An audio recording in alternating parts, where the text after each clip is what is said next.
Muito boa tarde a todos. Obrigada por terem vindo partilhar connosco a vossa tarde de domingo.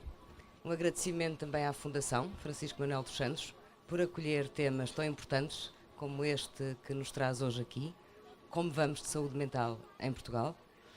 Para esta conversa temos connosco José Caldas de Almeida, é professor catedrático jubilado de Psiquiatria e Saúde Mental da Faculdade de Ciências Médicas da Universidade Nova de Lisboa, dirige ainda o Lisbon Institute of Global Mental Health e foi responsável pelo Plano Nacional de Saúde Mental entre 2008 e 2011.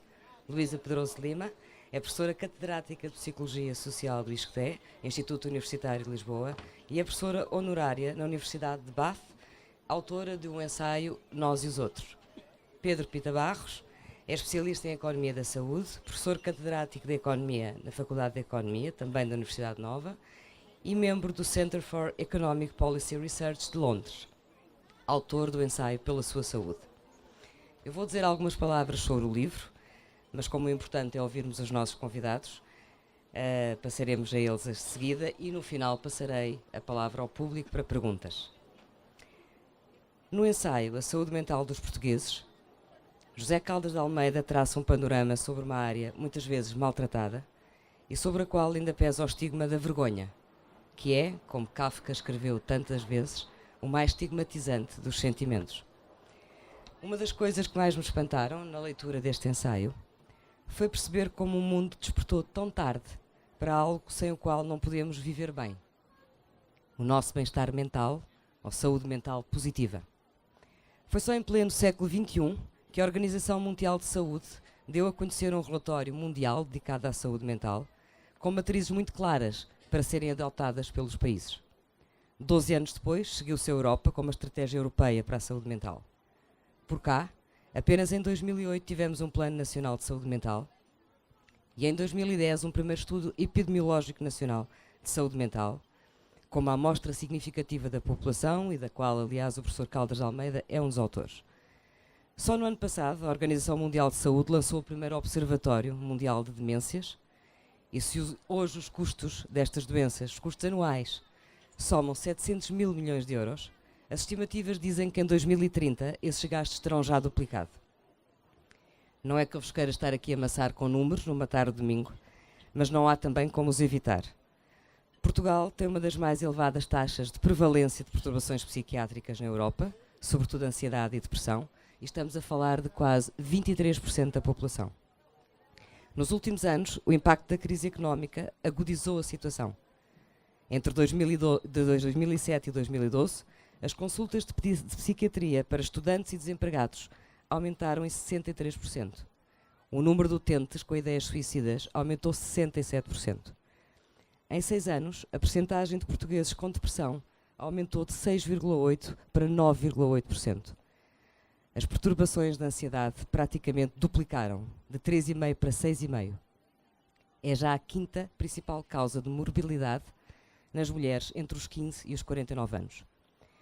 O consumo de antidepressivos e de ansiolíticos duplicou, o que quer dizer que os portugueses gastaram 216 milhões de euros na farmácia. Isto, apesar de 10% dos portugueses, num ano como 2016, não terem comprado medicamentos prescritos pelo médico, por motivos financeiros, e 8% terem falhado idas ao médico pelas mesmas razões. As doenças neuropsiquiátricas são a segunda causa de anos de vida perdidos por incapacidade ou morte prematura na Europa Ocidental. Se falarmos em doenças mais graves, há 48 mil esquizofrénicos, 8 mil não têm acompanhamento médico. Isto é uma grossa fatia de portugueses que, se não estivessem doentes, estariam a trabalhar. Quem fala de doentes fala de toda uma rede de cuidadores que também estaria no mercado de trabalho. Tudo isto tem impactos sérios na produtividade da sociedade, nos custos gerais do Serviço Nacional de Saúde e na economia. Claro que isto é ver o copo meio vazio. Muito rapidamente, antes de passar a palavra aos convidados, 3 ou 4 notas sobre o copo meio cheio. Nos últimos anos houve um extraordinário desenvolvimento de conhecimento científico e de farmacologia. Estamos reconhecidamente mais atentos às questões de direitos humanos de quem tem doenças mentais ou problemas mentais. Assistimos a uma mudança de paradigma da hospitalização dos doentes, porque passámos de um mundo em que tratávamos episódios agudos para um mundo em que tratamos pessoas com doenças crónicas. Os estudos já nos dão pistas sobre como intervir em função do contexto social e ambiental, sabendo que são fatores que favorecem o aparecimento da doença mental. Sabemos hoje que existe uma relação estreita entre doenças mentais e doenças físicas de evolução crónica, como a diabetes, doenças articulares, algumas doenças cardíacas. Sabemos hoje que é possível acompanhar com sucesso a reabilitação psicossocial de um doente, tanto na sua comunidade como no seu trabalho. Podemos mesmo dizer que já se nasce, que já se vive e que já se morre melhor em Portugal. Aliás, entre 2000 e 2012 até ganhámos mais 4 anos de vida. E mesmo assim, este não é o retrato que nos sossega. Por isso a minha primeira pergunta vai para si, para o professor Caldas de Almeida. Se o estado da saúde é o estado da sociedade, porquê é que a saúde mental demorou tanto tempo a mobilizar as nossas instituições internacionais e nacionais? Bom, em primeiro lugar eu queria agradecer a todos os que estão aqui presentes, nos quiseram acompanhar neste debate, agradecer aos meus colegas de mesa que aceitaram vir participar neste debate e, enfim, a todos os outros que irão depois participar. Naturalmente, agradecer à Fundação Francisco Manuel dos Santos, sem o qual este livro não teria acontecido, e sobretudo as ideias que estão no livro não teriam certamente a disseminação que eu estou convencido que vai ter graças à máquina que existe nesta editora. Ora bem, eu penso que a saúde mental surge muito mais tarde que outras áreas da saúde como uma preocupação social e política importante por várias razões, não é uma razão. Uma razão, toda a gente fala dela, é o do estigma. Pronto, há o estigma associado à doença mental. Agora, o que é o estigma? Que o estigma não é assim uma entidade misteriosa. O estigma é o quê? É haver uma ideia de que, primeiro, as doenças mentais não são verdadeiras doenças, são coisas que as pessoas, alguns julgam que são possessão do demónio ou são um luxo que os ricos se podem dar, etc. Essa é a primeira ideia errada. A segunda é a ideia de que as doenças mentais não se pode fazer nada por elas, são incuráveis. E tudo isso, esta ignorância, estas ideias distorcidas, levam a que as sociedades não se importem muito com a saúde mental. E lá no fundo, está o grande receio que todos nós, não são eles, somos todos nós temos, de pensar nesta coisa muito complicada que é quando a nossa mente não funciona bem. Aquilo que se chama a loucura é uma das coisas que mais aterroriza os seres humanos. Portanto, por tudo isso, isto foi ficando para o fim. Mas, como muito bem disse, nestes últimos anos, as organizações internacionais, a investigação científica, também agências que se preocupam com os direitos humanos, houve uma conjugação de gente que se interessou, conseguiu trazer novo conhecimento, foi possível mostrar que, com os meios que nós temos hoje, é possível tratar e até prevenir algumas das situações da saúde mental, e é possível também saber hoje, porque isso hoje os dados são óbvios, que o impacto das doenças mentais e o impacto da perda da saúde mental positiva, são duas coisas um bocadinho diferentes, têm um impacto enorme na vida das pessoas, das famílias, das sociedades, na produtividade, etc. De maneira que tudo isto hoje começou a preocupar muita gente, muito mais do que preocupava há uns anos atrás. Mas e que a crise acabou por vir a ter um impacto muito forte. Sim, em toda esta situação. Todas as crises nestes últimos anos têm sido janelas de oportunidade ótimas para mostrar a importância da saúde mental. Há uns anos, quando eu trabalhava a nível internacional, houve o tsunami. Lembra-se o tsunami que houve, já não sei, há uns 15 anos ou mais. Foi uma altura ótima para se falar da saúde mental e para os governos perceberem que a saúde mental é importante. Agora, eu estive esta semana no Médio Oriente, o dinheiro que está disponível no Médio Oriente para a saúde mental agora é enorme. Porquê? Por causa dos refugiados. Os refugiados trazem imensos problemas de saúde mental. Mesmo na Europa, neste momento, há muito dinheiro disponível para a investigação e para desenvolver programas especiais para os refugiados. Noutra altura ninguém teria dado conta de que a saúde mental é tão importante. Portanto, as crises, com todos os custos que têm este lado positivo. Professora Luísa, gostava de ouvir falar assim da sua experiência, precisamente quando foi, se calhar, um dos maiores estudos que 2011, que diz que Portugal é um caso singular na União Europeia, por ter uma elevadíssima taxa de prevalência de perturbações psiquiátricas. Da sua experiência, o que é que a teia de rede social, de amigos, de vizinhança no nosso país, como é que conseguiu moldar e ajudar-nos, se calhar todos, a enfrentar estes momentos? Eu, em primeiro lugar, gostava de agradecer o convite e gostava de dar os parabéns ao professor Caldas de Almeida, porque este livro é um livro que vai ser um livro muito importante. Primeiro porque está muito bem escrito, está muito acessível e depois é muito didático. Explica-nos as bases do que é a saúde mental, os diferentes conceitos e guia-nos pelas alterações dos paradigmas e pelas próprias instituições que há de apoio. Portanto, é um livro muito didático para quem quer trabalhar nesta área e para quem quer ter ajuda nesta área, não é? Exatamente. Relativamente ao que disse das taxas de prevalência, isso também vai ser uma surpresa para muita gente, a ideia de que nós, em Portugal, temos taxas de prevalência extremamente elevadas de doença mental, de perturbação mental, com o sofrimento todo que isso acarreta na vida das pessoas. E isso é uma surpresa porque nós temos esta ideia de que temos sol e que o sol faz muito bem e que somos um país... aquela ópera cómica que, aliás, o professor cita no livro, Les Portugais sont toujours gays. Sim. E que somos este país de brandos costumes e que estamos um pouco a salvo disso. E estes dados que estão aqui apresentados muito claramente vêm-nos fazer refletir sobre isso. É verdade que nós temos, comparativamente com outros países da Europa, níveis de sociabilidade até mais altos do que muitos outros países da Europa e o professor Caldas de Almeida fala muito bem disso, de que nesse nível nós até parece que temos umas boas almofadas. E o estudo da crise, o impacto da crise mostrou isso.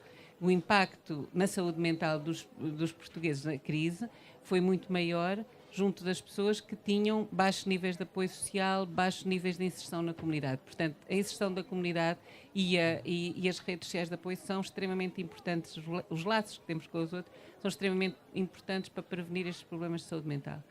O que eu acho que existe cá em Portugal, e isto é um pouco especulativo, mas eu acho que temos de pôr isso em cima da mesa, é, ao nível das próprias famílias, uma cultura de parentalidade, de educação das crianças e de educação dos jovens que tem, por um lado, enormes níveis de violência. Nós temos níveis de violência muito grandes nas famílias também comparativamente com outros países da Europa, quer sobre as mulheres, quer sobre as crianças, principalmente, também pode ser sobre homens, mas predominantemente sobre mulheres. E temos também níveis muito elevados de negligência parental. Não é só de abuso, no sentido de abuso físico, mas também de negligência. E eu acho que esses fatores levam a uma cultura de um bocado de medo na nossa sociedade, que não tem só a ver com o fascismo e a educação autoritária. Mesmo nos últimos anos, eu acho que existe, ao nível das famílias, práticas parentais que são propiciadoras desse sentimento de medo, sentimento de não ter coragem de dizer o que se pensa, das famílias não valorizarem a individualidade das pessoas e valorizarem, pelo contrário, a obediência um pouco cega. E eu acho que isso, gostava de discutir isso com as pessoas, mas acho que esse pode ser um fator que explica um bocado estes níveis enormes de ansiedade. Porque o isolamento pode explicar a solidão e as perturbações do humor ao nível da depressão. A ansiedade é um problema diferente e que está associado ao medo. E eu acho que nós temos uma educação que favorece muito o medo dos outros. Professora, isso faz-me lembrar, mas então, na verdade, nós deveríamos poder contar com as escolas como aliados na prevenção. Quer dizer, sobretudo agora, não é? Em que tantos temas entraram no nosso discurso diário, bullying, violência no namoro. Como é que as escolas poderiam ajudar-nos a evitar ou a controlar? Eu acho que há uma parte muito importante de educação para a saúde mental, quase literacia de saúde mental, que tem de ser feita não só nas escolas, mas nas associações. Há um bocadinho estava a falar com o professor Caldas de Almeida. Portugal está cheio de associações desportivas, recreativas, culturais, que podem ser fontes de criação de coesão social e de trabalho comunitário ao nível, nomeadamente, da educação para a saúde mental, que implica olhar para os doentes mentais de outra maneira, não é? Obriga a olhar, como o professor faz no livro, para os direitos dos doentes mentais. E isso é um trabalho que se faz nas escolas, mas também nas famílias e também nas comunidades. Acho que não podemos pôr tudo para cima das escolas. Claro. Professor Pita Barros, ainda recuando um bocadinho e te falando sobre este impacto da crise, que teve um aumento de despesas de saúde real. As pessoas perderam o emprego, deixaram de conseguir pagar rendas de casa, filhos tiveram que voltar a regressar à casa dos pais. Todas estas situações trouxeram maior ansiedade. Quais são as fragilidades do nosso sistema de saúde para lidar com estas questões? Bom, muito boa tarde. Deixe-me agradecer primeiro à Fundação Francisco Manuel Santos por ter-me convidado para estar aqui. É o professor Carlos de Almeida por nos ter dado esta obra, esta incursão na saúde mental portuguesa, incluindo o glossário breve, que eu devo dizer que achei muito útil. Provavelmente não seria o aspecto mais que achei de mais impacto, mas para mim foi muito instrutivo ler. Quando nós falamos de saúde mental e sistemas de saúde, temos a parte óbvia de olhar para os custos, de quanto é, quanto não é, mas temos uma outra questão que é de mais longo prazo e que é muito bem tocada no livro, e que ajuda a responder também à sua primeira pergunta. Porquê é que surge tão tarde? Porque os desafios de saúde mental tendem a ser desafios de longo prazo. E são desafios que não é propriamente como solucionar uma perna partida. E não sendo assim, como é que um sistema de saúde consegue pensar para além do imediato e consegue pensar numa organização que ajuda a resolver os problemas num tempo longo? Porque um episódio de saúde mental pode ter vários anos de tratamento. Não é fácil para o sistema pensar dessa forma. E daí alguma da dificuldade que o próprio sistema tem, muitas vezes, em lidar, não ser só uma questão de disponibilizar fundos, que é obviamente também é sempre um problema, quanto é que se direciona para cada área, mas também como utilizar esses fundos, qual é a forma de o fazer. E nós tínhamos um sistema muito pensado nos hospitais, no internamento hospitalar, como aliás é bem descrito no livro, e as propostas recentes são de mudar isso, de envolver mais a comunidade, envolver mais os cuidados de saúde primários, envolver mais a sociedade em geral nesses tempos de tratamento, segundo se entendi bem a mensagem que o livro pretendia. E que lança toda uma série de novos desafios à própria organização do sistema de saúde. Que em vez de, se calhar, termos que ter a mesma forma de tratar toda a gente, é como é que preparamos um tratamento individualizado às características de cada pessoa e da sua inserção no meio em que está. E, por exemplo, aqui chamou muita atenção também no livro o chamar do absentismo, dos problemas do absentismo, mas também os problemas do presentismo. Que as pessoas não terem no local de trabalho o acompanhamento, de modo a que estão lá doentes e também com custos. E isto traduz também em custos para a sociedade e, de certa medida, para o sistema de saúde, que nós não estamos habituados a pensar na forma como eles surgem e, sobretudo, não estamos a pensar na forma de organização de como os resolver. E é aqui que o livro também se torna bastante interessante no apontar de caminhos de como resolver estes problemas, não só financeiros, mas de organização também. Claro. Aliás, isso faz-me lembrar, o professor menciona um estudo da entidade reguladora da saúde que conclui esta coisa grave, que é o acesso dos portugueses a serviços de saúde mental é ainda muito reduzido. Quer porque lidamos ainda com grandes hiatos, não é? Socioeconómicos, como na verdade temos a situação de um país centralizada em Lisboa e Porto. Gostaria de o ouvir falar sobre porque é que isto ainda acontece. A nível da acessibilidade aos cuidados de saúde mental, a situação é ainda mais complexa. Esse estudo mostra-nos esses dados mais gerais, mas nós conseguimos ir mais fundo e o que é que nós sabemos? Primeiro, que muitas pessoas têm, por exemplo, depressões graves e nunca têm acesso aos serviços de saúde mental. Não é porque os serviços não estejam lá. Os problemas não se resolvem só pondo lá os serviços. 35% das pessoas que têm problemas de saúde mental graves não percebem que se devem tratar por causa do estigma. Acham que aquilo tem a ver com outra coisa Mas qualquer. ainda não ultrapassamos. Não, há 35% que ficam logo perdidas, mesmo que o serviço lá esteja. Portanto, isto é só para dar a ideia que não basta fazer serviços, é preciso mais do que isso. Segunda coisa, e esta é boa, nós temos uma acessibilidade aos cuidados primários muito boa. Nós, em termos de cuidados primários, é bom também não olvidarmos as coisas boas que fizemos. A acessibilidade é ótima, 85% das pessoas que acham que têm que ter uma consulta, têm uma consulta nos cuidados primários. O problema é que quando vamos ver a qualidade dos cuidados que as pessoas recebem é muito baixa. Não é que os cuidados primários sejam maus, nem os cuidados especializados. É que as doenças mentais têm que ter uma continuidade de cuidados. Não basta ver uma vez, não é tratar um abscesso, uma coisa aguda. São doenças que demoram tempo e, portanto, para terem qualidade é preciso ser visto um certo número de vezes e com continuidade, e os cuidados não podem estar fragmentados. Nós somos bons no acesso aos cuidados primários, somos péssimos em assegurar continuidade de cuidados. Porquê? Porque há má colaboração entre os serviços especializados e os serviços dos cuidados primários, e porque os cuidados primários ainda não chegaram a um nível na saúde mental de fazer aquilo que nós hoje sabemos, a investigação mostrou que funciona melhor. Que são cuidados chamados step care, cuidados escalonados passo a passo, em que se começa por fazer o mais simples, que às vezes nem precisa de um médico. Portanto, isto tem a ver com envolver não médicos nos cuidados, que podem fazer imensa coisa, e depois, se não resulta, então, podem ir os clínicos gerais, se não resulta, então vem o psiquiatra. Nós não temos estes esquemas bem organizados. Andamos ali atabalhoadamente a gastar energias e muitos doentes acabam por se perder no meio de um sistema pouco integrado. Portanto, o nosso problema não é falta de serviços, os serviços estão lá, nem às vezes falta de acessibilidade, as pessoas vão lá, é que os cuidados estejam bem organizados de uma forma racional. Mas falta a vontade política?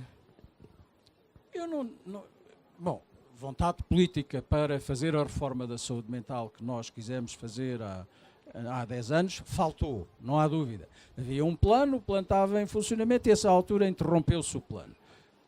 Pode haver muitas razões, porque houve a crise, etc., mas não houve compromisso político, não houve apoio político para se fazer. Mas não basta apoio político. Eu diria que é necessário, mas não suficiente. Os países que eu vejo que fizeram boas reformas de saúde mental têm sempre 3 ou 4 ingredientes. Têm o apoio político, para começar, têm um bom sistema de governança, ou seja, têm uma boa unidade de saúde mental no Ministério da Saúde, com capacidade para organizar as coisas, e depois tem uma coisa importantíssima, que é uma massa crítica, tanto a nível da opinião pública, dos mídia, que falem dos temas, que os debatam, que façam a opinião pública bater o pé junto dos políticos. Os políticos, no fundo, vão fazer aquilo que vão ser mais pressionados. Em Portugal não há grande pressão para se fazer reformas da saúde mental. Pelo contrário, eu sempre que vi grandes pressões na imprensa, por exemplo, a propósito das reformas da saúde mental, foram grupos corporativos que não queriam a reforma. Agora, grandes mobilizações para fazer a reforma, geralmente não há. Noutros países há, porque há associações de doentes, há associações de familiares, há massa crítica científica que nós temos muito reduzida. Portanto, o que eu quero dizer com isto é, necessitamos imenso de compromisso e apoio político, mas necessitamos de muito mais coisas. Necessitamos de que outros ministérios, por exemplo, não é só o da saúde, o da segurança social, o da educação, também do emprego, se vejam que a saúde mental é uma coisa importante, e precisamos também de mais discussão. Por exemplo, as questões dos direitos humanos. Ninguém em Portugal fala dos direitos humanos e a saúde mental. Há países em que isto é discutidíssimo.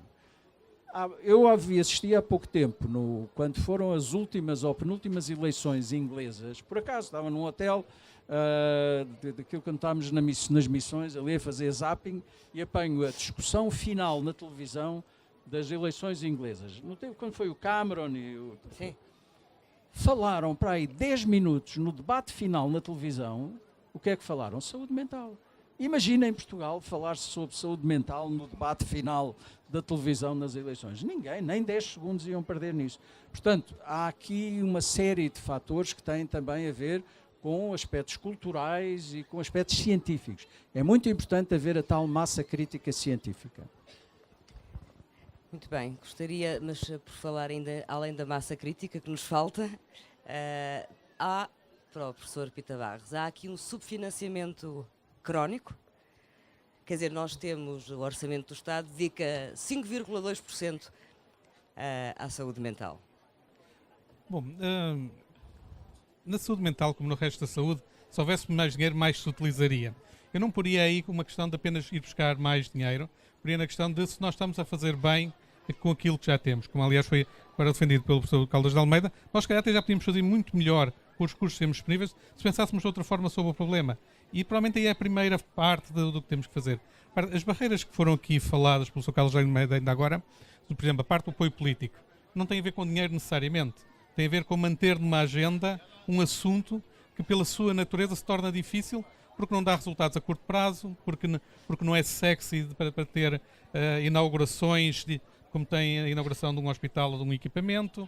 É preciso ter uma certa paciência para ver os resultados a surgir. Enquanto nós não soubermos como construir o discurso político que lide com essa paciência, com esse tempo longo, estas barreiras irão estar lá. E, portanto, antes de falarmos do dinheiro, teremos que pensar como é que ultrapassamos estas barreiras. Isto porque eu estou convencido que no momento em que se perceber o que é que se pode fazer e como é que se pode fazer melhor, mais cedo ou mais tarde o dinheiro surgirá. Nomeadamente, neste momento, quando se fala em subfinanciamento crónico na saúde, frequentemente fala-se a propósito dos hospitais, que são o grande sorvedor desse subfinanciamento, digamos assim. Não é nos cuidados de saúde primários, que neste momento têm uma rede disseminada e onde poderia ser a primeira frente de intervenção da saúde mental, como é defendido no livro. Mas que não está descentralizada, não é? Portanto, na verdade, nunca se cumpriu aquilo que preconizava o Plano Nacional de 2008, que era permitir, peço desculpa por interromper, mas que era permitir uma descentralização e uma articulação. A primeira parte da descentralização foi feita, que foi a mais fácil. Foi passar dos hospitais psiquiátricos para os hospitais gerais. Agora, a segunda parte, que é as equipas dos hospitais gerais irem para a comunidade, trabalharem com os cuidados primários, isso foi feito em muito poucos sítios. Mas, por exemplo, agora, ainda recentemente, estava ainda há pouco a dizer que a imprensa não dá devida voz a este tema. Ainda ontem eu estava a ler um projeto pioneiro, penso eu, do Hospital Magalhães de Lembro, que um conjunto de doentes de esquizofrenia conseguiram produzir, com o apoio de chefes da nossa gastronomia, um livro sobre receitas culinárias saudáveis, como fazendo parte de um projeto de terapia ocupacional. Portanto, é mais este tipo de projetos dentro da comunidade que nos faz falta? Faz-nos falta isso, porque o que diminui o estigma, o que acaba com o estigma da saúde mental, não são campanhas. Fizeram-se imensas campanhas pelo mundo fora, não servem para nada. Há duas coisas que mudam, que diminuem o estigma. Um é as pessoas perceberem que as doenças mentais têm cura, podem-se curar. Isto já aconteceu na SIDA, já aconteceu no cancro. Eram doenças altamente estigmatizadas, toda a gente tinha medo de falar daquilo. A partir do momento em que se sabe que há esperança de cura, que se conhecem pessoas que se curaram, aí o estigma baixa logo imenso. A outra coisa é as pessoas terem um conhecimento concreto, verem pessoas que têm doença mental, como por exemplo essas, de fazerem um livro de culinária, perceberem que são pessoas como nós, que não são eles e nós. Agora, há uma coisa que tem um impacto enorme no dar visibilidade à saúde mental, e que eu andava desesperado, que nunca mais via em Portugal. E quando acabei de escrever o livro, ainda não tinha havido ninguém que tivesse feito isso. Mas, entretanto, já houve, então estamos a mudar. Que é haver champions, haver campeões, haver pessoas importantes, ministros, atores de cinema, celebridades que dizem: eu tive uma depressão, e falarem da sua depressão. Assim como há pessoas que agora falam que tiveram cancro e como é que foi. Isto muda tudo. Ora, eu aqui quero dizer que talvez não se tenha reparado, mas há 15 dias ou 3 semanas foi publicado no Guardian, um grande jornal inglês, um artigo de um português que é diretor do maior banco inglês, é o Horta Osório, que escreve um artigo enorme a dizer: eu tive depressão, isto foi uma coisa terrível e agora não só eu quero falar da minha depressão, mas quero dizer que no meu banco nós neste momento temos programas para ajudar as pessoas todas que têm depressão no banco, porque eu percebi que isto é importante e porque nós agora percebemos que a produtividade do banco vai ser muito melhor se ajudarmos as pessoas que têm problemas mentais. Quando houver 10 depoimentos destes em Portugal, e houver o que aconteceu na Noruega, que um primeiro-ministro disse: eu agora vou dar baixa durante o mês porque estou com depressão e vou meter na cama e daqui a um mês volto, e não o puseram fora e ele ganhou as eleições a seguir. Quando isso acontecer, o problema da saúde mental em Portugal vai ficar muito melhor do que está agora, de certeza. Professora Luísa Pedro de Lima, tinha aqui uma pergunta que de alguma forma se relaciona... dentro deste... Pode? Pode, com certeza. Pode. Porque eu acho que o que o professor disse é muitíssimo importante. Porque, de facto, quando estava um bocadinho a falar da literacia de saúde mental, tem a ver com isso. Se as pessoas terem contacto com o que são pessoas que tiveram problemas de saúde mental e que deixaram de ter, e, portanto, esta lógica de que não se é doente mental, pode-se estar com um problema, mas esse problema tem solução e há muitas maneiras de olhar para ele e de o tratar, é uma coisa muito importante.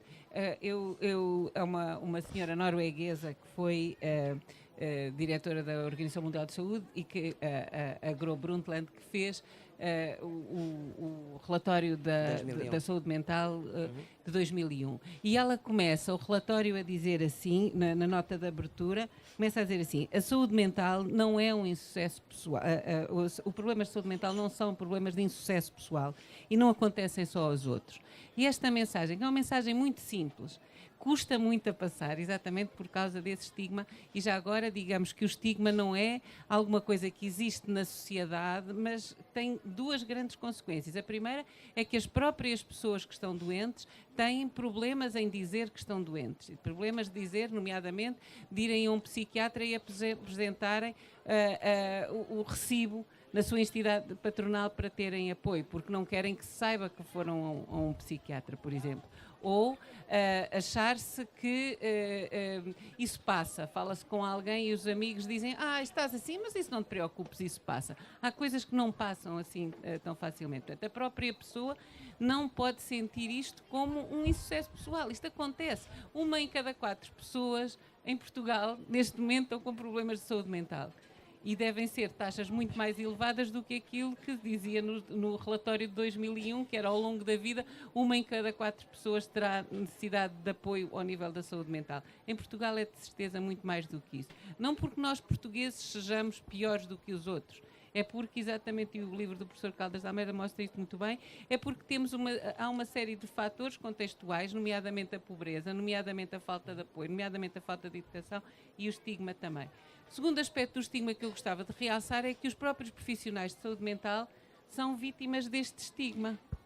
Era isso que eu ia dizer, sim. E, portanto às vezes levam menos a sério do que deviam e outras vezes medicalizam demasiadamente os problemas que não são problemas. Mas é um excesso de prescrição? É um excesso... Eu acho que pode ter a ver com excesso de prescrição ou tratar unicamente medicamente problemas que podiam também ter terapêuticas não médicas.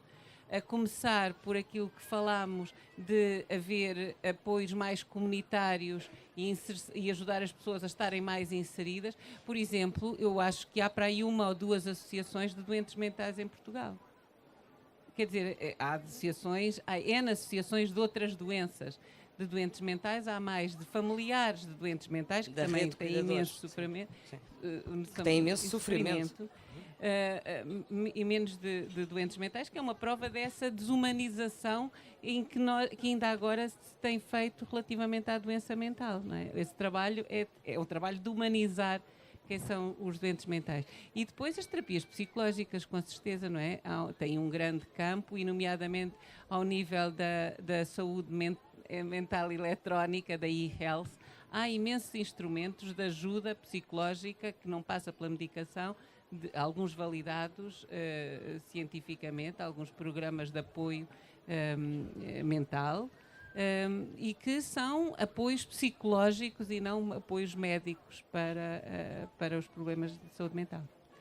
Mas eu tenho a impressão que o nosso Serviço Nacional de Saúde, e corrija-me se eu estiver errada, tem à volta de 900 psicólogos e apenas 200 e tal é que trabalham de facto em centros de saúde. Portanto, falta-nos mais o quê também na nossa sociedade e nesta organização de Sistema Nacional de Saúde? Faltam-nos mais terapeutas, mais psiquiatras, mais assistentes sociais, mais psicólogos, mais enfermeiros? Mas, eu acho que sim, faltam bastantes coisas, mas é um pouco como o professor Pita Barros pôs, eu não gosto de ficar só no que precisamos mais dinheiro, mais isto, mais aquilo. Eu acho que o que precisamos, sobretudo, é de ter aquilo que é fundamental e utilizarmos bem.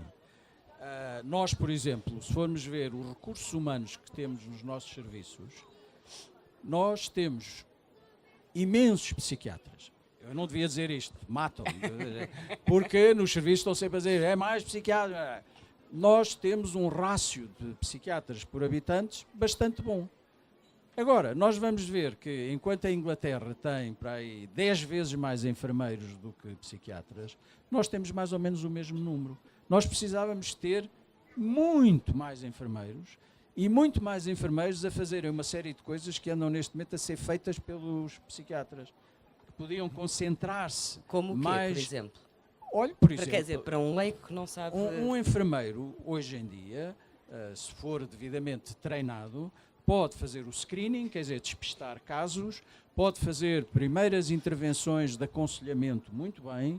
Olha, eu anteontem estive num país em que falei com as equipas dos cuidados primários e eles estão, e um país menos desenvolvido que o nosso, mas eles já estão muito melhor organizados. As pessoas vão aos cuidados primários, é um enfermeiro que faz o screening, se precisam de ter um aconselhamento, é o enfermeiro que faz o aconselhamento, se precisam ter uma psicoterapia com 8, 10 sessões, são enfermeiros e assistentes sociais que fazem essas psicoterapias, e só os casos que não se resolvem com esta primeira abordagem é que vão para o clínico geral para fazer a medicação e se nada disto resulta e já fica um número muito pequeno, é que vão ao psiquiatra. Portanto, os psiquiatras podem concentrar-se nos casos verdadeiramente mais complicados, que exigem conhecimentos mais diferenciados e outros profissionais podem fazer outro trabalho. Portanto, nós precisávamos era de ter outra composição, outros rácios na composição dos nossos profissionais. Precisávamos que eles trabalhassem muito mais em equipas e tivessem, por exemplo, uma coisa que nós temos muito pouco, que é cada doente tem o seu plano individual de tratamento e tem um case manager, uma pessoa que gere o caso. O problema todo, a ver se eu consigo explicar isto, os nossos serviços de saúde estão organizados para tratar doenças agudas. Uma pessoa está doente, vai ao médico, dão-lhe um tratamento, 8 dias, ou fazem-lhe uma operação e acabou. É para aí. Os nossos hospitais estão organizados sobretudo para isto, para episódios agudos. As doenças mentais normalmente não são episódios agudos. Têm episódios agudos, mas são doenças com evolução prolongada. Tem um surto, depois tem outro. O que é que isto significa? Que tem que ter, em vez de tratamento reativo, tem que ter um tratamento proativo. Tem, por exemplo, preventivo. E preventivo. Tem que ter a possibilidade, por exemplo, se o doente não vem, um doente tem alta, vai para casa. Como muitos doentes psiquiátricos graves não têm muita consciência patológica, não vão depois à consulta. Claro, descompensam. O que é que um serviço bem organizado faz? Tem um terapeuta que é responsável por aquele doente. Se ele não vai à consulta, telefona. Se não consegue, vai à casa do doente. É mais barato ir à casa do doente e ter uma intervenção com a família, educar a família, ajudar, pôr a família a ser um parceiro nisto. Portanto, é toda uma forma diferente de organizar as coisas. Trabalhar em conjunto, ter o plano individual, ter o terapeuta responsável pelo caso, fazer uma aliança com o doente e dar-lhe elementos para ele próprio saber o que é que deve fazer, reabilitar o doente em vez de o deixar olhar para o teto e ele sai de lá na mesma tão desprotegido como estava ao princípio. Portanto, respondendo concretamente à sua pergunta, sim, precisamos de mais alguns psicólogos, precisamos de muitos mais enfermeiros, mas precisamos, sobretudo, de utilizar o que temos de uma forma mais inteligente e mais organizada. Agora lembrou-me uma coisa que o professor Pita Barros escreve no ensaio, que é a mudança profunda na relação médico-doente. Hoje em dia, na verdade, um doente já chega também com o conhecimento do Dr. Google lá de casa, não é? Na verdade, o que é que mudou? Chega o conhecimento do Dr. Google, e essa analogia do Dr. Google não é minha, é do João Lobo Antunes, mas é mais profundo do que isso. Nós, de certa forma, temos uma evolução na relação do médico com o doente, que começou muito por um grande paternalismo dos médicos sobre os doentes, mas depois passou para o que temos muito hoje também, que é o contraponto do lado oposto disso, que é uma lógica de supermercado. Quando nós nos sentimos doentes, queremos ir a um supermercado onde alguém nos trata rapidamente, com o menor incómodo possível, e que alguém depois paga a conta desse incómodo, não é? Ora, o que estamos aqui a falar em saúde mental e na forma de produzir saúde em saúde mental é algo completamente diferente. É algo que tem que ter uma verdadeira partilha entre o doente e o médico, de definir o percurso que tem que ser feito, mas provavelmente também dos outros profissionais de saúde que estarão envolvidos além do médico, como foi falado pelo professor Carlos de Almeida, e provavelmente também os chamados cuidadores informais, a família e outros que possam estar na sua rede de sociedade, digamos assim, de apoio nesse caminho todo. E pensar como é que se faz essa produção, digamos assim, não é nada simples, porque é preciso não só coordená-los, e o problema não é só um problema de dizer que é importante, é depois como é que nós mantemos os vários intervenientes desta teia interessados nesse caminho comum.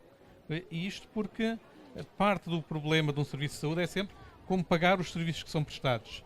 E se eu estiver a querer pagar serviços que demoram 3 anos, 4 anos, se calhar uma década a tratar um problema, eu tenho que pensar numa forma de pagamento muito diferente que se eu tiver uma perna partida à qual eu faço uma transferência para um hospital ou que é pago por uma verba de um orçamento anual. E os mecanismos de enquadramento económico, os mecanismos de organização e este tempo longo de tratamento com muitos intervenientes criam uma verdadeira dificuldade conceptual de nós termos dificuldade em pensar um problema tão complexo. Eu acho que é uma parte das barreiras de não termos ainda dado outros saltos. Agora, que vamos ter que dar esses saltos sim, e esta parte de relacionamento e de ética também vai ter que ser mais adquirida de um lado e do outro. E cada vez mais nós vemos a própria classe médica a ter uma abertura que provavelmente nós não encontraríamos há 10 anos atrás para este tipo de parceria entre doente e médico, que é claramente defendida pelo Sr. Carlos de Almeida, no caso da saúde mental. Não é? Esta semana morreu o António Arnaud, não é? O fundador, pai do nosso Serviço Nacional de Saúde, e eu estava a ver todas as mensagens de homenagem diziam esta frase: que se salve o Serviço Nacional de Saúde. O que é que na verdade isto quer dizer? Isto é uma pergunta que pode ser para os três.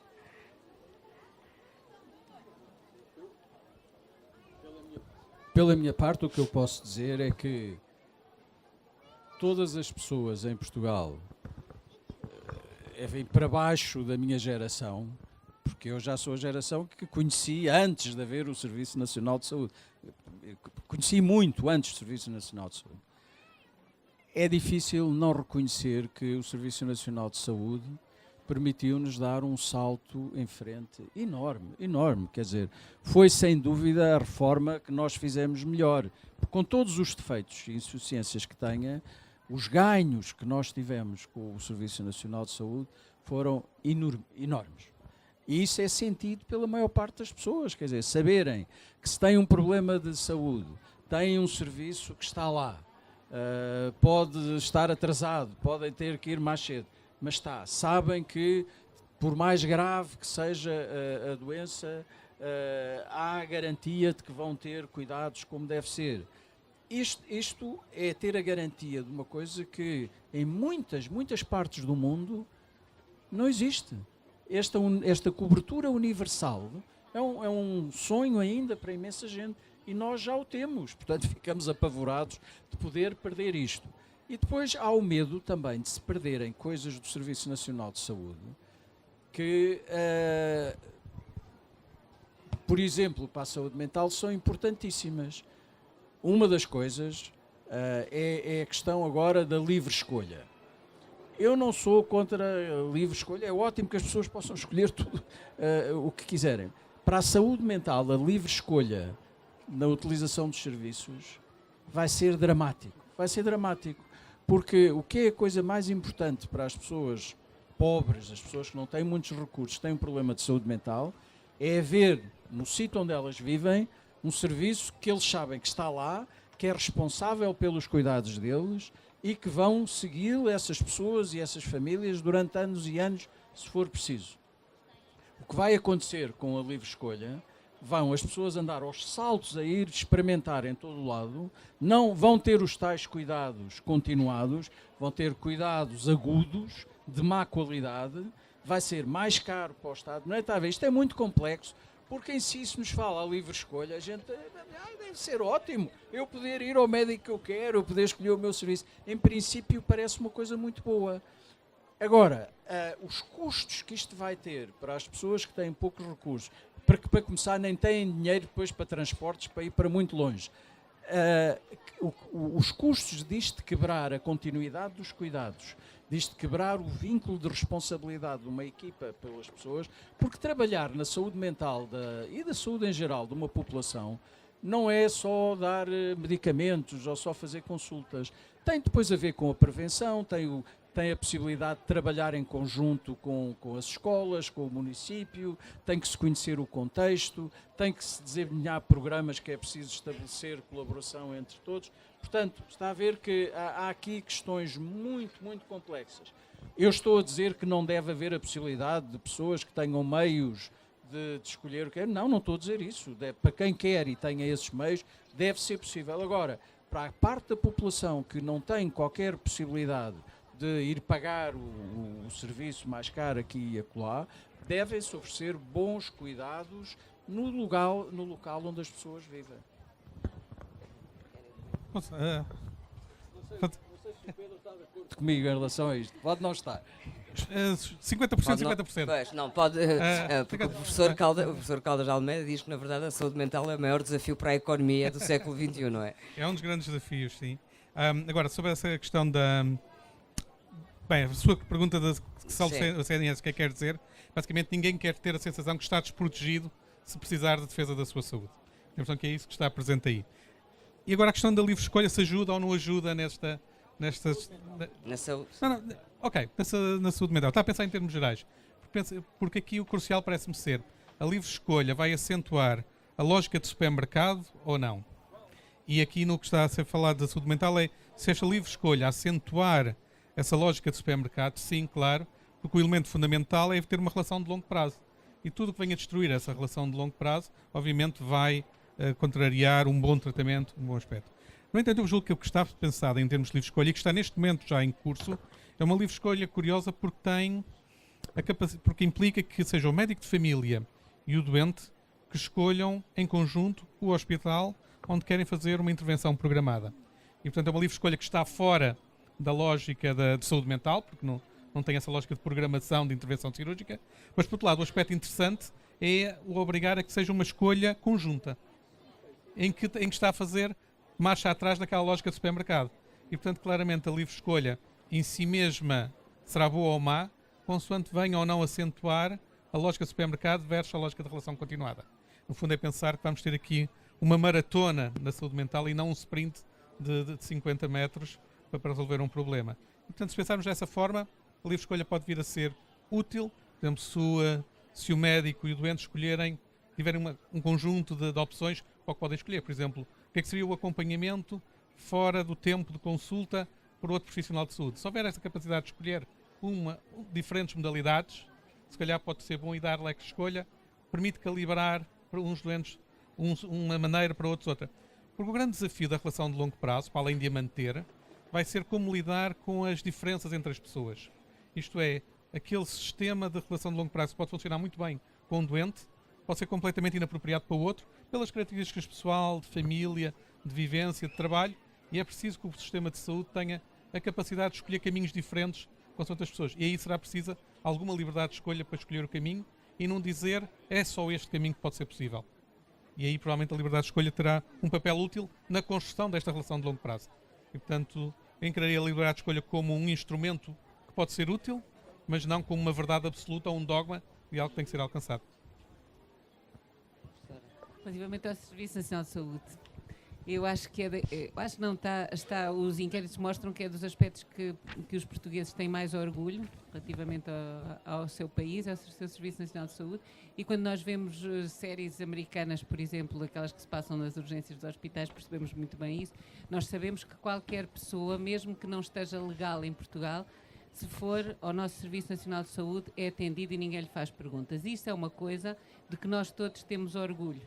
Quer dizer, saber que em qualquer situação, mesmo que não se tenha dinheiro, pode ser atendido no nosso Sistema Nacional de Saúde, tal qual como outras pessoas. Esperando mais ou menos, todos esperando o mesmo, não é? E isso é um aspecto que nós todos temos muito orgulho e é isso, eu acho que tem por a ver com isso que nós não queremos que seja posto em causa.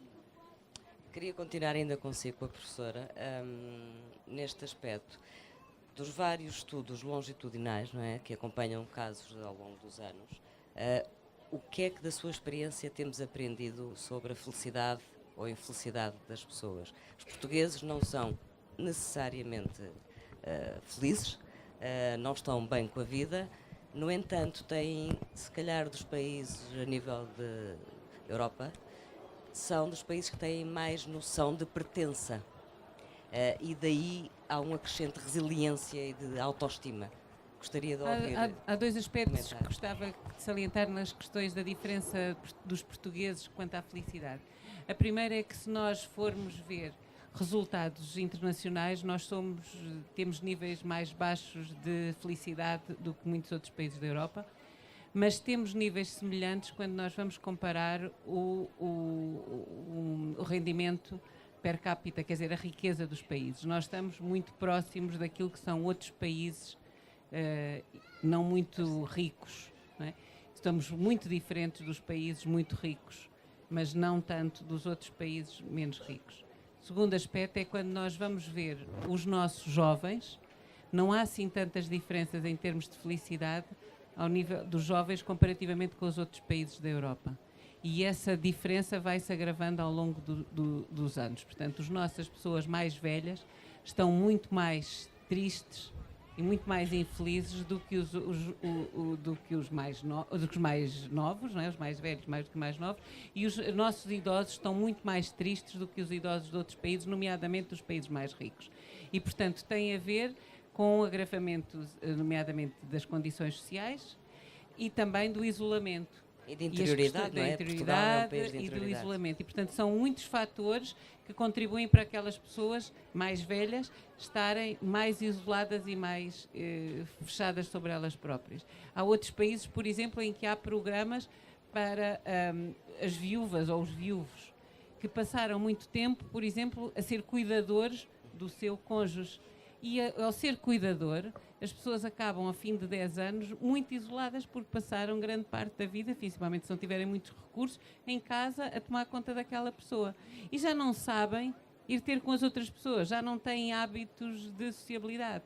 E a reinserção dessas pessoas outra vez na comunidade é um trabalho que pode ser feito, se calhar por assistentes sociais, se calhar por enfermeiros comunitários e por outros, porque aquelas pessoas não estão necessariamente doentes, desaprenderam uma série de skills sociais e de saber estar com os outros que pode ser reaprendido para o aumento da sua qualidade de vida. Isso é para dizer da felicidade, temos de contextualizar com as idades, temos de contextualizar com os países de que estamos a falar e dos contextos. Tocou agora numa questão que o professor Pita Barros fala também bastante no ensaio, pela sua saúde, que é a questão da velhice. Nós somos um país de velhos, de facto. Diz o professor que não acredita assim tanto que venha a ser um desafio no futuro em termos de saúde e de saúde mental. Não é bem isso. Normalmente associa-se o envelhecimento da população, haver mais pessoas de mais idade, a custos muito crescentes no sistema de saúde. E o que eu digo é que isso não é verdade. Não é o lidar com o envelhecimento, e na saúde mental será também esse caso, não é uma questão de dinheiro, é uma questão de organização, sobretudo. E enquanto nós pensarmos que é uma questão de dinheiro, iremos estar a procurar o mesmo tipo de respostas, apenas a colocar mais dinheiro. Se pensarmos que é uma questão de organização, iremos pensar como é que fazemos uma melhor organização. e nem sempre uma organização melhor é uma organização que vai custar mais dinheiro. E essa era a mensagem que eu queria transmitir, que é os desafios do envelhecimento da população, seja na saúde mental, seja noutras componentes, tem muito de organização. E se nós olharmos por esse lado, conseguiríamos fazer diferente. Aliás, é uma mensagem que, de certa forma, perpassa muito pelo livro aqui do professor Carlos de Almeida, em que o desafio que ele coloca é um desafio de organização. Aliás, eu não me lembro de nenhum sítio onde ele diga nós precisamos desesperadamente de muito mais dinheiro. O que está sempre é dizer nós podíamos fazer muito melhor se organizássemos de forma diferente. Eu acho que essa é uma mensagem importante que nós temos que ter. O nosso problema é um problema de governance, portanto, não temos... Olha, eu gostaria de, se calhar, terminar, nem sei adiantada a hora, mas gostava de lançar aqui um desafio, antes de passar a palavra a quem vos quiser fazer perguntas, que é, se nos teletransportássemos para 2030, aqui os 4, do que é que estaríamos a conversar sobre saúde mental? Bom, depois destes últimos dias, para quem tem assistido às discussões da Coreia do Norte e do Trump estar a fazer previsões para 2030, quer dizer, eu vou fazer, quer dizer, tenho que começar por dizer que há uma margem de imprevisibilidade muito grande hoje em dia para tudo. Mas se não houver cataclismos muito grandes e as coisas forem correndo dentro do previsível, 2030, 13 anos. Então, eu acho que nessa altura vai haver muitas coisas melhores do que agora. Acho que o progresso do conhecimento científico já deve ter havido nessa altura uma mudança de paradigma em relação aos tratamentos biológicos da saúde mental. Nós estamos num fim como é que é dizer, num fim de paradigma, quer dizer, onde nós estamos, a parte biológica não vai avançar mais. Mas é óbvio que vai haver um salto em breve. Tudo está a fervilhar e a preparar-se para se começarem a poder pegar nos desenvolvimentos das neurociências, etc., de forma a encontrar outras explicações e outras formas de intervir junto da doença mental. Portanto, eu tenho imensa pena de não ter menos uns anos para poder ver como é que é trabalhar em psiquiatria nessa altura, porque deve haver já, estas coisas demoram tempo, mas vai haver seguramente alguns dados que hoje nós não temos. Segundo, estas questões do estigma, etc., terão já desaparecido em grande parte. Depois, eu acho que as novas tecnologias, como já foi aqui referido, com os e-health interventions, vai mudar imensa coisa. As pessoas e as famílias vão ter uma participação muito maior, porque vão ter muito mais informação, vão estar habituadas a poder ir elas próprias saber o que é que são as doenças, o que é que se pode fazer. Quer dizer, os técnicos vão ter que trabalhar muito mais em conjunto com as pessoas e com os seus familiares. Vai haver muito mais possibilidades de prevenir doenças do que agora. Nós estamos no princípio da prevenção das doenças mentais. Ainda sabemos muito pouco. Já sabemos alguma coisa do álcool, sabemos alguma coisa do suicídio, pouquinho da depressão. Em 2030 já se saberá muito mais. Agora, a grande mudança que vai haver seguramente é que nós hoje tratamos as doenças mentais de uma forma muito primitiva. Eu não pensem que eu estou a dizer que nós já podemos fazer muita coisa boa, mas nós atiramos aos pardais, quer dizer, aparece uma pessoa que tem depressão, damos 2 ou 3 drogas que achamos que são boas para a depressão. O problema é que não há uma depressão, há muitas depressões, e há muitas pessoas com depressão que precisam de intervenções diferentes, que nós hoje não sabemos. Em 2030, nós quando tivermos uma pessoa com depressão, primeiro algumas são prevenidas, na escola, no trabalho, etc. Mas as que tiverem mesmo depressão, nós em 2030 já vamos ter meios para saber que há 10 tipos de depressão e que há um tipo que responde muito bem a este tipo de tratamento e não responde aos outros. E há outro que responde muito bem àquele. Mas vamos ser muito mais eficazes do que somos hoje, seguramente. E vai haver programas destes organizados com a primeira fase faço isto, e se calhar aí basta só ir ao telemóvel e ver o que é que se faz, nem é preciso falar com ninguém. Depois, na segunda fase, já é preciso falar com alguém enfim, que já resolve a maior parte dos problemas, e vai ficar um pequeno número, então, para intervenções muito sofisticadas, que aparecerão profissionais altamente diferenciados, que vão ver qual é o componente, qual é enfim, a parte genética, e que tem o gene não sei quantos, portanto vai responder bem ao medicamento X, ou então, se não, responde ao Y. Vamos ter o que hoje se chama, já se começa a fazer, a medicina personalizada. E vai haver coisas, felizmente, que eu não posso imaginar, que essas devem ser as melhores, que eu não sei como é que vão ser.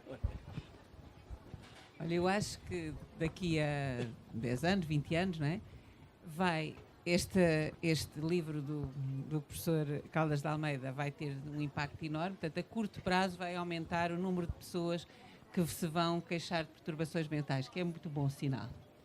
E vai haver imensas alterações nos serviços e, portanto, nessa altura, eu acho que vai haver para aí o 2º ou 3º Estudo Nacional de Saúde Mental, em que as nossas taxas já vão estar bastante mais abaixo do que estão agora.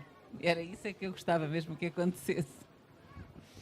Ok, bem, sendo o último a falar, não é fácil ser algo diferente, mas eu vou dizer que em 2030 haverá aqui uma sessão na Feira do Livro em que se falará do sucesso da reforma Caldas de Almeida, iniciada em 2018, numa reflexão aqui, e em que provavelmente, para além destes aspectos todos que foram focados e que me parece que estarão presentes, haverá 2 outros que farão parte da discussão. Primeiro, como é que a mudança da forma de trabalho e do tipo de trabalho afetou a própria lógica de saúde mental e como se fala de saúde mental no trabalho, o presentismo, o absentismo, etc. Mas também qual vai ser o triângulo entre a inteligência artificial, médicos e doentes. Eu acho que vai ser um triângulo que irá surgir e que nós provavelmente em 2030 será um dos elementos fundamentais. Muito bem, passamos a palavra a quem queira fazer perguntas aos nossos convidados. Obrigada. Boa tarde. Boa tarde, eu sou Maria Olinda Lavos e é mais um testemunho que propriamente perguntas, embora também tenha uma pergunta. Eu sou familiar de um doente mental, acompanho há mais de 40 anos e esse doente mental é um doente mental que ficou resultante da participação na guerra. Mais próximo. Na guerra e, portanto, que não foi aqui abordada a questão dos doentes mentais que fizeram a guerra, que estão ainda muitos deles vivos e cujos familiares, alguns deles foram extremamente afetados psicologicamente e psiquiatricamente por essa situação, porque é difícil lidar com uma coisa que se desconhece, com algo que culturalmente não é aceite, que é a doença mental. Os serviços em si mesmo, e de há 40 anos atrás, particularmente, e o Dr. Caldas de Almeida saberá melhor que eu, se hoje não estão ainda organizados, e não estão, e a questão, concordo inteiramente, não é um problema de dinheiro, mas sim da organização dos vários profissionais intervenientes que é necessário mesmo para a resolução dos problemas e para a melhoria e até a cura do doente. Nessa altura não tinham organização, ou tinham uma organização, como sabe, que era má. Hoje ainda continua a não ser boa, já há melhoria, já há cerca de 10 anos atrás já vem melhorando, já há trabalhos de equipa para tratar os doentes mentais, mas eu considero que a participação na guerra do ultramar foi também ela um grande aumento para a causa da doença mental em Portugal. Foi falada na crise, inteiramente de acordo, foi falado noutros aspectos também de acordo, reforço, mas não posso de maneira nenhuma deixar esquecer exatamente a guerra. A guerra é esquecida sistematicamente, a doença mental é tratada como um elemento pobre da saúde, tem sido ao longo destes anos, e os resultados disso é que há muitas pessoas que eventualmente poderiam estar mais felizes, mais saudáveis, se essa discussão sobre a organização, sobre a saúde, sobre o modo de intervenção, sobre os profissionais, pudesse ser divulgada, falada, socialmente tratada, culturalmente aceite e não estigmatizada como continua a ser, mesmo a livre escolha, e eu gostaria de falar na livre escolha, porque também foi um tema abordado. A livre escolha pode ser boa e pode ser má, concordo inteiramente com a intervenção que foi feita, mas um doente mental que é acompanhado numa determinada entidade já há algum tempo, que não é a área da residência como era habitual, e que agora, por exemplo, tivesse que, por qualquer motivo, isto já aconteceu, ter que ir para o seu local de morada, seria extremamente gravoso para o doente. Eu não a quero interromper, mas temos muitas pessoas que poderão ter perguntas. É simplesmente essa questão. A minha questão central era, de facto, a ausência de falar sobre a doença mental e a guerra. Professor. É? Muito bem.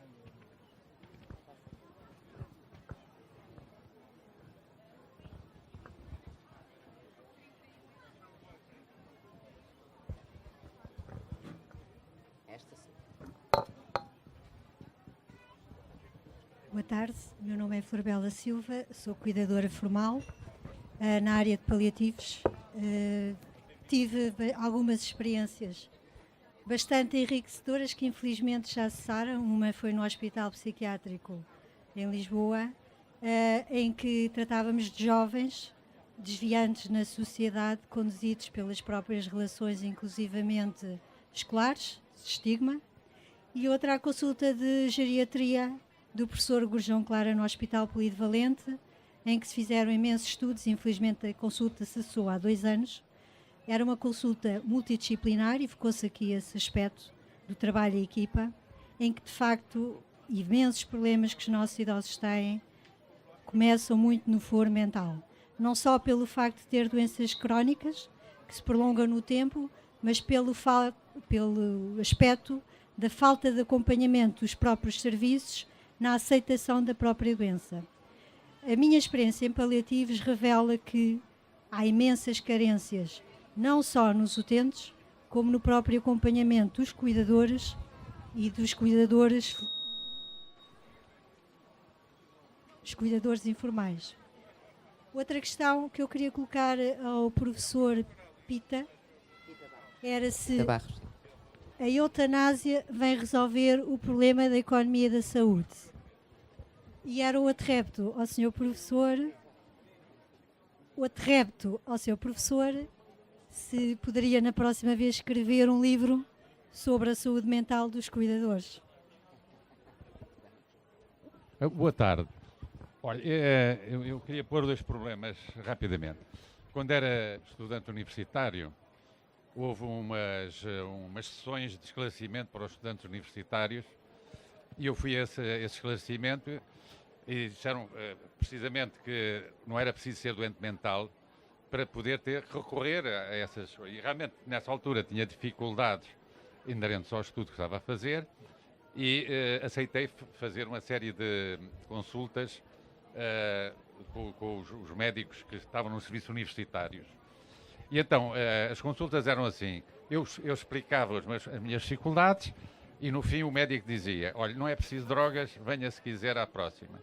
Depois de ter explicado toda a minha vida, cheguei e disse ao doutor, o doutor não me diz nada, eu já lhe contei a vida toda, então, mas como é? E ele disse, olha, se quiser continuar a vir, vem, não é preciso drogas, se quiser vir, vem ou não vem. E eu disse, olha, então, eu queria lhe perguntar uma coisa, foi útil para o doutor ao menos esta coisa? E ele voltou-se para mim e disse assim, olha, foi muito útil, porque eu não conhecia a sua profissão. Entretanto, tive, anos depois, uma amiga minha disse para mim, epá, estás a ter dificuldades por causa do relacionamento pessoal que tinha, vai a um psiquiatra, pá. E, epá, qual é o psiquiatra? Disse, epá, é aquele e tal. Eu telefonei ao psiquiatra, o psiquiatra muito simpático disse, olha, o senhor não é maluco. Eu trato de malucos no Júlio de Matos, mas se quiser venha à minha casa. Então eu fui à casa do senhor e o senhor disse, olha, o problema é tem que trazer cá a sua familiar. E eu disse, ela não quer vir porque acha que não está doente. Então ela foi lá com o argumento de que eu estava muito doente. Então eu vou. Foi lá e realmente detectou-se um problema mental na senhora e a coisa foi resolvida. Portanto, e não paguei nada e realmente ele disse os malucos, eu trato de malucos, não é? O senhor não é maluco. Não faço psiquiatria de luxo, dizia ele. Em relação, eu tive uma doença extremamente grave, isto quanto à livre escolha. Uma doença extremamente grave e fui acompanhado num hospital. E de repente comecei a sofrer imensas dificuldades e passei anos sem ser curado. E então a minha salvação, e estou aqui vivo por causa disso, é que mudei de hospital. Mudei de hospital, mudei de assistência médica e fui tratado. E isto é para dizer que a livre escolha às vezes é importante porque temos um serviço de saúde que provoca a doença da doença. Quer dizer, os doentes são profissionais, têm um drama terrível nos hospitais, são autistas, há serviços ótimos, outros não, e portanto é uma confusão, uma espécie de mercado turco e isso tem que ser resolvido. Inclusivamente, os serviços têm que ter telefones, têm que ter abertura para a pessoa poder comunicar com o seu médico, com o seu enfermeiro. A pessoa tem uma parede horrível. Portanto, é um apelo a livre escolha, acho muito útil. E em relação aos serviços, realmente hoje os serviços de saúde mental não estão à altura do problema. Eu conheço um caso de um amigo meu, que até tem médicos e tudo na família, e que realmente é uma situação que tem que haver uma revolução nos serviços de saúde mental. Mas é gravíssimo, porque inclusivamente os familiares ficam doentes. Ficam doentes. Desculpa. Eu não vou fazer uma pergunta, embora esteja implícita uma pergunta, não é? É em relação a uma intervenção do uma afirmação de que o médico trata... Tem que falar um pouco mais perto. O médico pode tratar de forma paternalista o doente. E isso é uma coisa que acontece, isto é uma hipótese, porque estas coisas, a pessoa conhece vários casos e vários casos não permitem uma generalização. Mas pode ser estudada a afirmação, uma hipótese de que esta geração mais nova de médicos trata de uma forma mais paternalista o doente. Consiste no seguinte, ele diz assim, bom, o senhor vai fazer esta medicação, e se o doente perguntar o que é que se pretende obter com esta medicação, o que é que se pretende obter, é uma pergunta legítima. O médico diz, eu é que sei, não diz isto desta maneira, é mais diplomata, mas a mensagem é esta, eu é que sei, portanto não dá direito a perguntas. Fazer uma pergunta, o que é que se pretende obter, que é fundamental para o doente saber o que é que se pretende obter, para ver, à medida que vai fazendo o tratamento, saber se está a acontecer ou não aquilo. Portanto, é possível que essa seja um fenómeno mesmo, que hoje a geração mais nova de médicos seja a ser paternalista, seja a ter paternalista com os doentes. Eu gostava de saber se as pessoas têm essa impressão, ou se eu estou a exagerar, ou se é mesmo assim. Bom, tentando responder rapidamente às várias questões que foram levantadas, a primeira em relação à importância da guerra, estou completamente de acordo. Eu estive na guerra também, fiz o serviço militar e, portanto, pude vir e estou a ver aqui outras pessoas que na assistência que também estiveram. Portanto, há um conhecimento, enfim, bastante grande em Portugal do que é que foi a experiência de estar na guerra e as implicações que isso teve para a saúde mental. Isso ajudou-nos também a perceber uma coisa que na altura ainda não sabia muito, que era do stress pós-traumático e o que é que significava para o doente e para a família. Hoje sabe-se muito mais sobre isso. Inclusivamente temos já estudos em Portugal também sobre enfim, o impacto e a magnitude desse problema. Já há um estudo feito há alguns anos e está um estudo da professora Graça Cardoso, que está aqui presente, vai publicar em breve um estudo, a análise dos dados do estudo nacional, que nos traz dados muito interessantes sobre a prevalência do stress pós-traumático em Portugal e da importância da experiência de guerra como um dos fatores desencadeantes, porque há outros. Curiosamente, isto tem a ver aqui com um outro tema que a professora Luísa Lima falou, que é o problema da violência doméstica, que é também um fator muito importante como um desencadeante e um fator que está na base associado ao PTSD. Portanto, e que também, tal como a experiência de guerra, também em Portugal esteve debaixo do tapete durante muito tempo. Portanto, há várias questões que vão sendo ignoradas até que se começa a perceber que essas eram mais importantes do que era necessário. E, bom, e se as coisas correm bem, isso permitirá corrigir as faltas dos serviços que existiam. Em relação à intervenção que foi feita sobre a importância dos aspectos psicológicos e psiquiátricos nos cuidados paliativos, é óbvio que tem uma importância muito grande, porque são pessoas que estão com uma experiência que tem implicações psicológicas e até psiquiátricas por várias razões grandes, e deve haver uma interligação grande entre enfim, as equipas responsáveis por essas situações e depois enfim, a participação psiquiátrica. A questão, depois o professor Pita Barros ficou com a parte difícil, que é a parte da economia e eutanásia, ainda bem que não foi para mim essa questão, porque eu não saberia responder. Depois, em relação à questão que pôs, enfim, pôs várias, algumas não eram questões, eram comentários e achegas baseadas na sua experiência pessoal. Bom, ela mostrou que os psiquiatras são muito diferentes. Há psiquiatras e psiquiatras. Há uns que não levam nada, há uns que levam, há uns que levam os doentes para casa, outros que não. Quer dizer, eu estou a brincar, mas é para dizer que há aqui uma parte de experiência pessoal grande e normalmente não se podem generalizar coisas. Eu, apesar de tudo, acho cada vez mais importante que haja parâmetros definidos de como é que se devem proceder. Há um profissionalismo médico e há um profissionalismo psiquiátrico. E é bom que os clientes, as pessoas que procuram cuidados, tenham a certeza que vão ser seguidos esses padrões de profissionalismo médico. Por exemplo, eu agora não pode ter sido por condições especiais de levar o doente para casa. Não cabe em nenhum sistema sobre profissionalismo médico psiquiátrico levar os doentes para casa e ter uma intervenção e depois ir tomar um café, etc. Ou seja, amigos, psiquiatras, amigos à parte. Acho que um bom psiquiatra não é a mesma coisa que ser um bom amigo.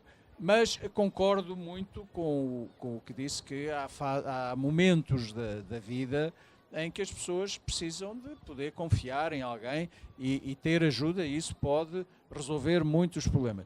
Estou arrependidíssimo de ter falado na livre escolha, porque meti-me aqui numa atrapalhada, não é? Porque tenho que dizer que, em algumas situações, a livre escolha, se calhar, é boa. O que eu queria dizer é que, para a saúde mental, sobretudo dos casos graves, das doenças mentais graves continuadas, é muito importante haver um vínculo com uma mesma equipa, que pode acontecer que um médico não se entenda bem com o seu psiquiatra. Isso acontece. E deve ter todo o direito de dizer lá no serviço, olha, esse psiquiatra tenho imensa pena, deve ser ótimo, mas a gente não se entende. E o serviço deve dar a possibilidade de mudar de médica, etc. Agora, mas não mudar de serviço. Ter um serviço que possa seguir com o tempo a situação. Finalmente, em relação à relação paternalista, eu não tenho dados para dizer se os médicos mais novos são mais paternalistas ou menos paternalistas que os mais velhos. Eu gostaria que fossem menos, porque fui responsável de uma faculdade de medicina há poucos anos. É um desastre para mim se eles ainda continuam a sair lá paternalistas. Quer dizer, nós fizemos um investimento enorme a ensinar a relação médico-doente e a desenvolver a capacidade para ouvir as pessoas e ter um diálogo com as pessoas, que cada vez sabemos que é uma coisa importantíssima. Saber ouvir o paciente, ouvir a experiência do paciente, saber estabelecer uma aliança com o paciente. Portanto, isso inclui saber ouvir e valorizar o que o outro diz. Agora, pode acontecer que há de certeza médicos mais novos que em determinados momentos também pode acontecer que um médico normalmente tenha imensa paciência e faça tudo muito bem e depois de 3 bancos nessa semana começa a descarrilar um bocado. Pode também ocorrer isso. Mas acho que esse registro paternalista, que eu lembro-me de...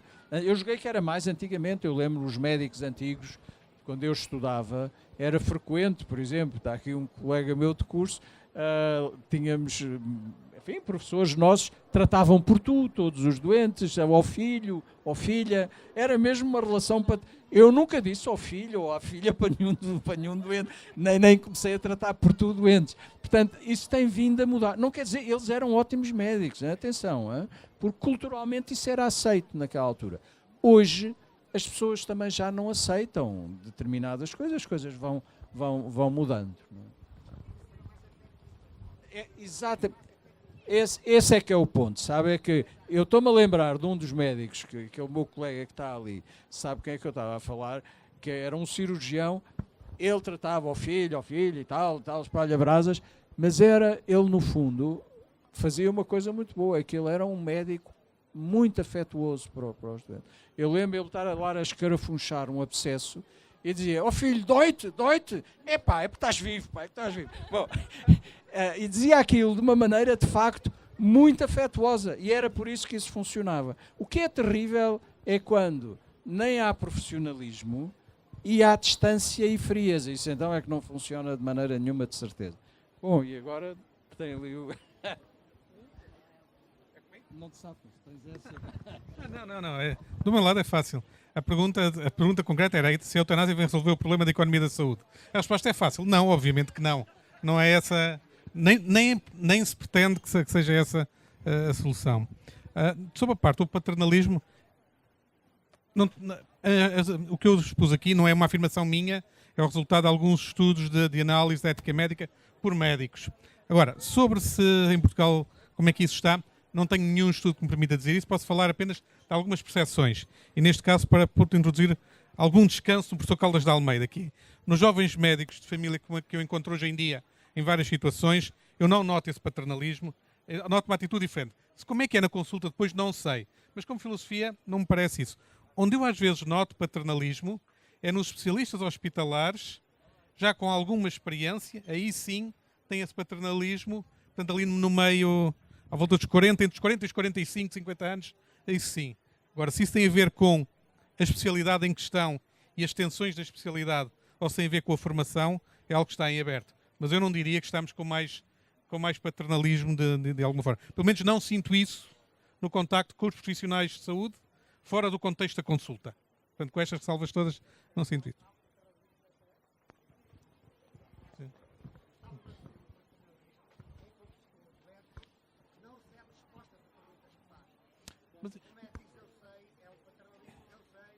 Sim, mas eu julgo que existe mais... Eu encontro nos jovens médicos, nesta altura, mais preocupação com essa relação e com dar essa explicação do que encontro nos especialistas de meia-idade, digamos assim.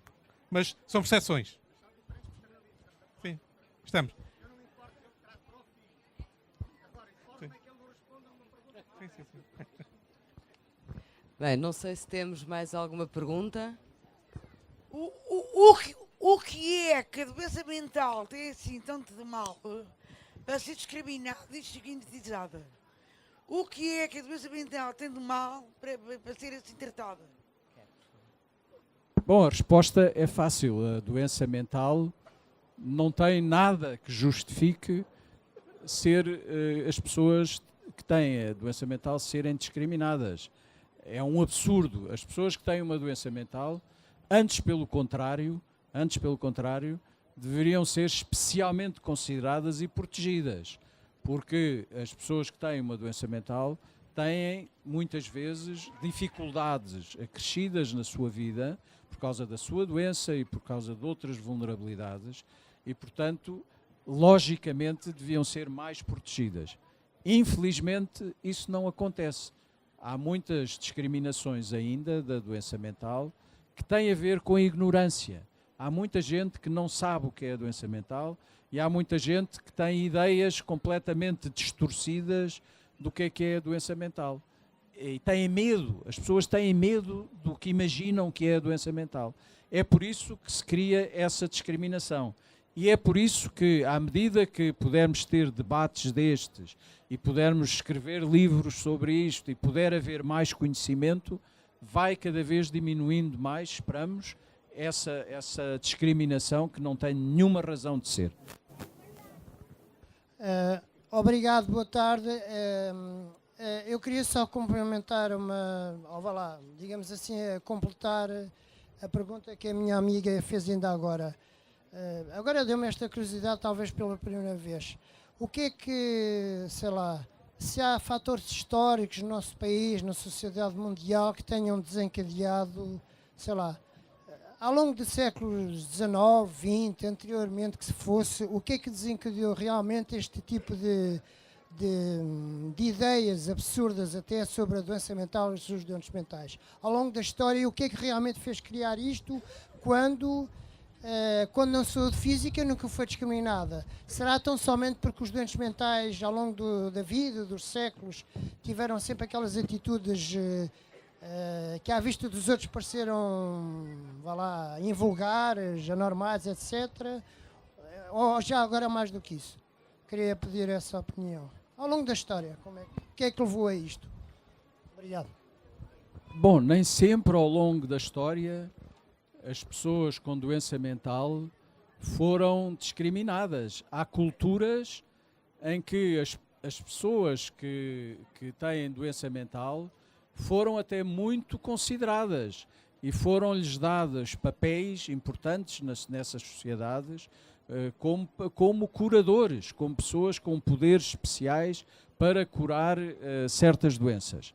Mas na Europa, que é o que nos interessa, já há bastantes séculos que se acentuou uma tendência para todas as pessoas que são diferentes, todas as pessoas que têm comportamentos que não se compreendem muito bem, serem excluídas, serem postas à parte e, portanto, há uns 300 ou 400 anos começou em muitos sítios a criarem-se asilos, albergues, onde se punham as pessoas muito pobres, os mendigos, e onde se colocavam também aquelas pessoas que tinham doenças que não se conseguiam perceber muito bem. Bom, a raiz está toda aí. Felizmente, hoje, as coisas têm vindo a evoluir, já se sabe mais sobre o que são estas doenças mentais, já se sabe mais como tratá-las e na maior parte dos países, enfim, já estão a desaparecer essas instituições, por exemplo, que havia a partir do século XVII, XVIII na Europa.